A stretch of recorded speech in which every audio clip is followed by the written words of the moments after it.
Mutual fund का concept बहुत पुराना है, कहते हैं 18th सेंचुरी से है म्यूचुअल फंड्स। लेकिन है क्या चीज़ ये? अब थोड़े दिन पहले मुझसे किसी ने क्वेरी पूछी थी कि मेरे लिए कौन सा शेयर लेना बेटर होगा, क्योंकि मैं बहुत सारे शेयर्स नहीं ले सकता। फॉर एग्जाम्पल मान लो पीएनजी का शेयर 13,000 पे है और आपके पास इन्वेस्ट करने के लिए सिर्फ 10,000 रुपए।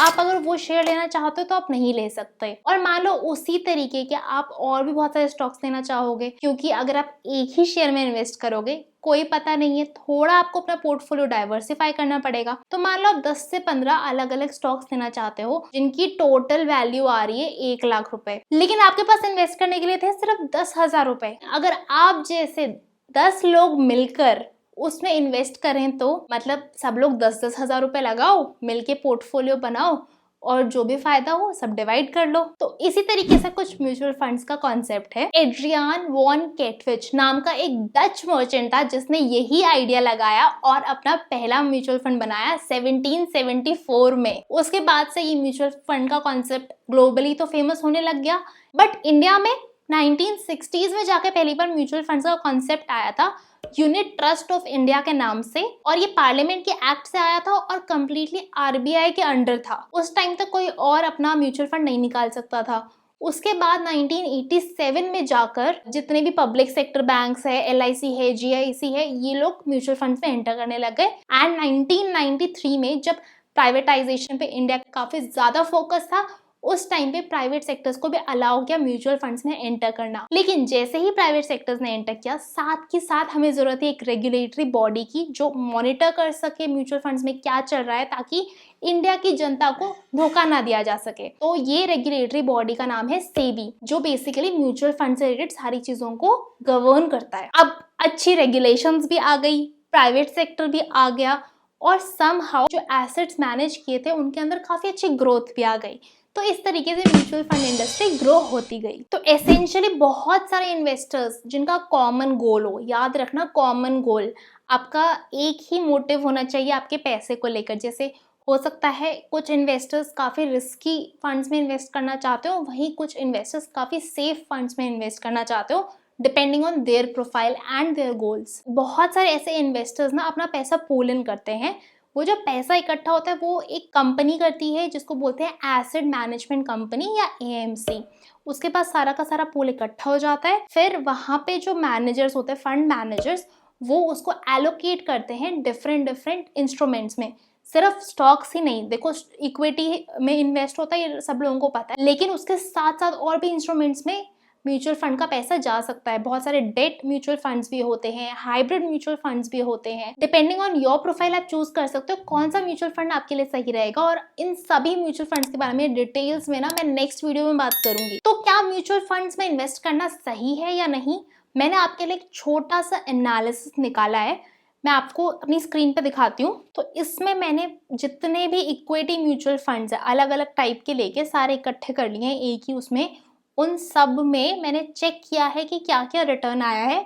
हम 1 ईयर का तो चेक नहीं करेंगे क्योंकि हमें सबको पता है कि 2020 में काफ़ी मार्केट डाउन था, लेकिन जब हम 5 ईयर रिटर्न्स चेक करते हैं ना डायरेक्ट प्लान के, तो सबसे कम लेट्स सी कितना है, सबसे कम 4.3% है जो एक ही फंड है।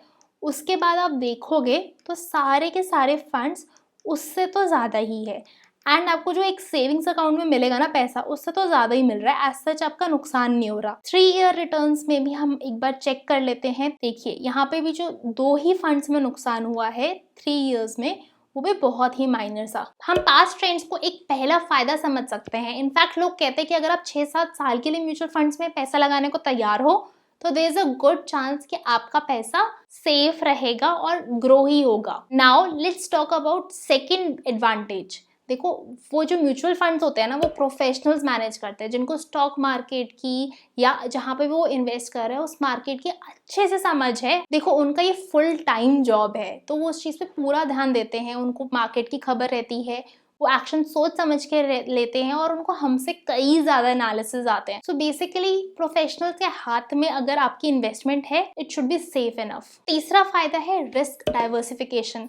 आप खुद से कितने ही शेयर्स ले सकते हो, 10, 12, 15, और उसको फिर मैनेज कैसे कर पाओगे। वहीं म्यूचुअल फंड में जब आपके बहुत सारे फंड्स के साथ मिक्स्ड होता है, मतलब बहुत सारे शेयर्स ले रहे होते हैं वो लोग, तो कहीं ना कहीं वो डाइवर्सिफिकेशन में रिटर्न अच्छा आ ही जाता है। और एक और चीज है, कई लोग ना 2 3 4 म्यूचुअल फंड्स भी ले लेते हैं, तो इससे आपका पोर्टफोलियो और डाइवर्स हो जाता है। देन सबसे बड़ी बात है अफोर्डेबिलिटी, मतलब आप जैसे हमने पीएनजी का एग्जाम्पल लिया था, आप कितना ही खरीद लोगे ना खुद से, बट म्यूचुअल फंड्स आपको 500 रुपए पर मंथ में एसआईपी तक की स्कीम्स देते हैं, तो बहुत ज्यादा अफोर्डेबल हो जाता है लोगों के लिए। अगर उनको कहीं पे भी इन्वेस्ट करना है इक्विटी में, mutual fund is a good way to start. In fact equity नहीं, डेट में भी आप म्यूचुअल फंड्स के थ्रू इन्वेस्ट कर सकते हो। और अफोर्डेबिलिटी के साथ साथ जो आपके कॉस्ट लगते हैं ना, देखो ऑब्वियसली कॉस्ट तो लगेगा ही, क्योंकि जब आप किसी कंपनी से काम करवा रहे हो, प्रोफेशनल से काम करवा रहे हो, तो वो तो अपनी सैलरी लेंगे, पैसा लेंगे आपसे।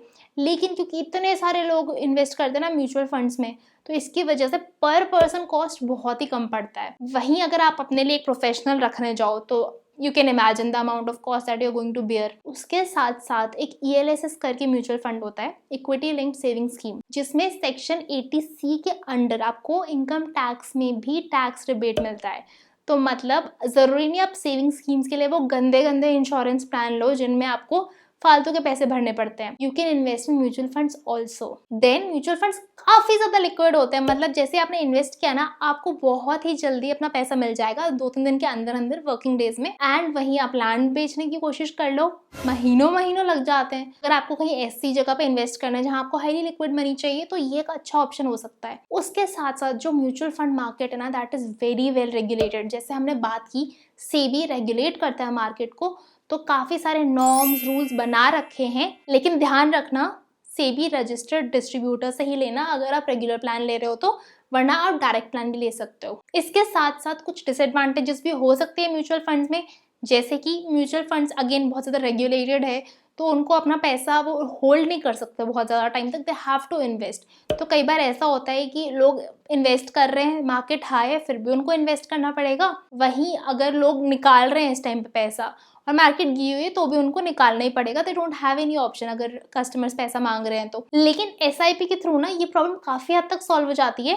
अब अगर आप कंफ्यूज हो, आपको वन टाइम इन्वेस्ट करना चाहिए SIP, इस पे कंप्लीट वीडियो है, make sure to check that out. तो क्योंकि ये बिगिनर्स का वीडियो है, आपके कुछ सवाल ले लेती हूँ मैं। सबसे पहले कि म्यूचुअल फंड का परफॉर्मेंस कैसे जाने, तो एक NAV करके टर्म है, net asset value. Mutual funds को अपनी net asset value daily declare करनी पड़ती है।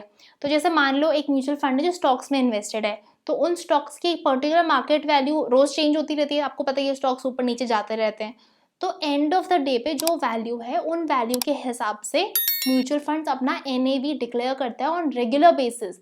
आप उसको डेली चेक कर सकते हो म्यूचुअल फंड्स की वेबसाइट पे, which is AMFI India, association of mutual funds in India, and I will link that in description box, आप चेक कर लेना। एंड बेसिकली NAV कुछ नहीं है, मार्केट वैल्यू है जो उस पर्टिकुलर दिन पे है ऑफ ऑल द सिक्योरिटीज। अब लोड क्या होता है, पहले ना एंट्री लोड एग्जिट लोड दो चीजें होती थी, अब सेबी ने एंट्री लोड तो बैन कर दिया है।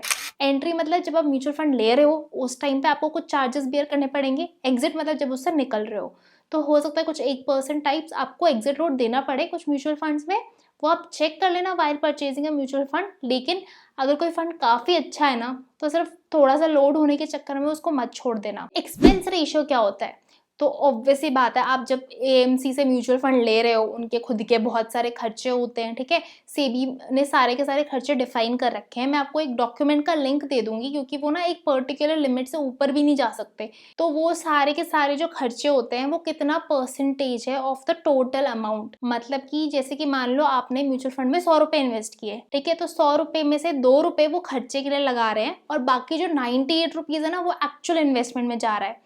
तो इस केस में क्या हुआ, 2 रुपए यानी 2% हो जाएगा आपका एक्सपेंस रेशियो। इस एक्सपेंस रेशियो में ना लगभग सब कुछ कवर्ड होता है, लेकिन अगर आप किसी डिस्ट्रीब्यूटर से फंड ले रहे हो तो 100-150 तक वो हो सकता है वो आपसे ट्रांजैक्शन चार्जेस भी ले। इसलिए म्यूचुअल फंड का एक ये डिसएडवांटेज भी रहता है, क्योंकि उनकी कमाई आ रही है ना आपके इन्वेस्टमेंट के अंदर से, तो कई बार ना कुछ AMC ना फोकस इस चीज पे रहती है कि ज्यादा से ज्यादा लोग आए, रादर देन हम कैसे फंड एलोकेट करें या कैसे फंड मैनेजर्स रखें। बट एज आई सेड कि काफी सारी रेगुलेशंस काफी सारी अपडेट होती रहती हैं। देन ना आपको एक कंसोलिडेटेड अकाउंट स्टेटमेंट भी मिलती है। उसमें क्या होता है, अगर आपने किसी भी महीने में कोई भी ट्रांजेक्शंस की है, तो आपको पता होना चाहिए भाई कितना आपका म्यूचुअल फंड का वैल्यू है, कितना एक्सपेंसेस में जा रहा है। तो इस तरीके से सारे डिटेल्स मेंशन होते हैं उसमें अकाउंट स्टेटमेंट में। जिस भी महीने में आपने ट्रांजेक्शन्स की है। अगर ट्रांजेक्शन्स नहीं किए तो 6 महीने में एक बार तो आपको वो स्टेटमेंट मिल ही जाएगी। तो म्यूचुअल फंड सिलेक्ट कैसे करें, तो ये डिपेंड करेगा आपकी खुद की प्रोफाइल पे। सबसे पहले आप ये देखो आप कितना रिस्क वर्सेस कितना रिटर्न चाहते हो। ये डिपेंड करेगा आपकी एज पे। अगर आप रिटायरमेंट के पास हो तो आप थोड़ा कम रिस्क लीजिए, लेकिन अगर आप अभी 20s में 30s में हो, आप अभी इनकम अर्न करने ही वाले हो, तो थोड़ा ज़्यादा रिस्क ले सकते हो। उसके साथ साथ आपको ग्रोथ चाहिए या डिविडेंड चाहिए। डिविडेंड यानी जितना भी आपको इक्विटी से डिविडेंड मिल रहा है, कंपनी वो आपको हर साल एज इट इज दे देगी। पर ग्रोथ में ये होगा जो भी डिविडेंड भी आएगा ना, वो म्यूचुअल फंड में री इन्वेस्ट हो जाएगा। तो अगर आपको डिविडेंड की जरूरत नहीं है, आप री इन्वेस्टमेंट वाला ऑप्शन चूज कर सकते हो। उसके साथ साथ आपको ये भी देखना पड़ेगा कि आपके लिए वन टाइम सही है या SIP सही है। उस पर कंप्लीट वीडियो है, वो आपको अलग से चेक करना पड़ेगा। ऑनलाइन ऑफलाइन कैसे इन्वेस्टमेंट करना चाहते हो, डायरेक्ट प्लान लेना चाहते हो या रेगुलर लेना चाहते हो। रेगुलर यानी आप डायरेक्टली ना लेकर किसी डिस्ट्रीब्यूटर के थ्रू ले रहे हो। उसके साथ साथ कौन सी तरह का म्यूचुअल फंड लेना चाहते हो, इक्विटी, डेट, देन उसके अलावा भी आजकल बहुत सारे आ रहे हैं जिसमें फ्लेक्सी म्यूचुअल फंड्स आ रहा है, फोकस्ड आ रहा है, सेक्टोरल होते हैं। तो सारे के सारे टाइप्स के बारे में ना अलग से वीडियो में बात करेंगे नेक्स्ट संडे को। Make sure to subscribe to the channel वो वीडियो देखने के लिए। अब आपको क्या क्या चाहिए होगा म्यूचुअल फंड में इन्वेस्ट करने के लिए। सबसे पहले डीमैट अकाउंट की बिल्कुल भी जरूरत नहीं है आपको। अगर आपके पास ऑलरेडी डीमैट अकाउंट है आप उसके थ्रू इन्वेस्ट कर सकते हो, लेकिन ये कोई नेसेसिटी नहीं है। आपको चाहिए बस एक पैन कार्ड और एक बैंक अकाउंट। उसके बाद आपको अपना KYC करना है, जो आप कोई भी अपना ID प्रूफ के थ्रू कर सकते हो, और एक फॉर्म भरना होगा।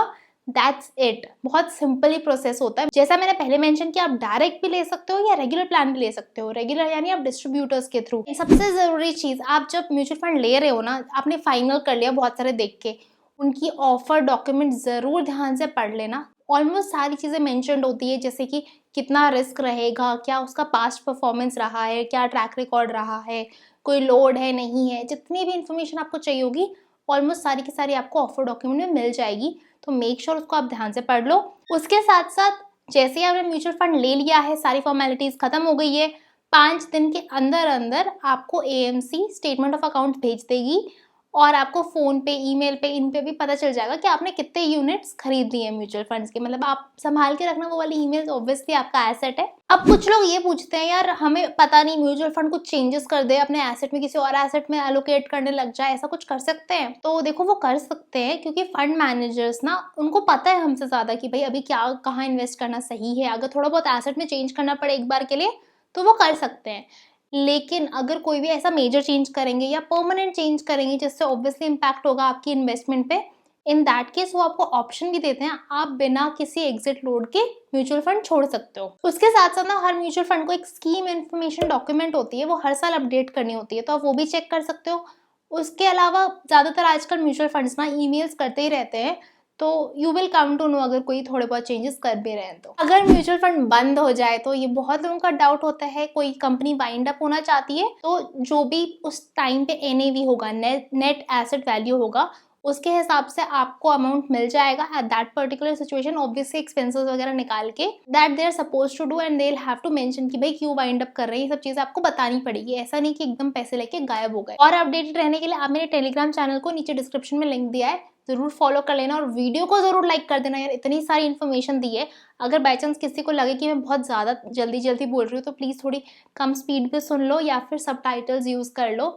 आई think that will be helpful. And आप उसके साथ साथ म्यूचुअल फंड चूज करने के लिए ना ये वाला वीडियो देखना मत भूलना।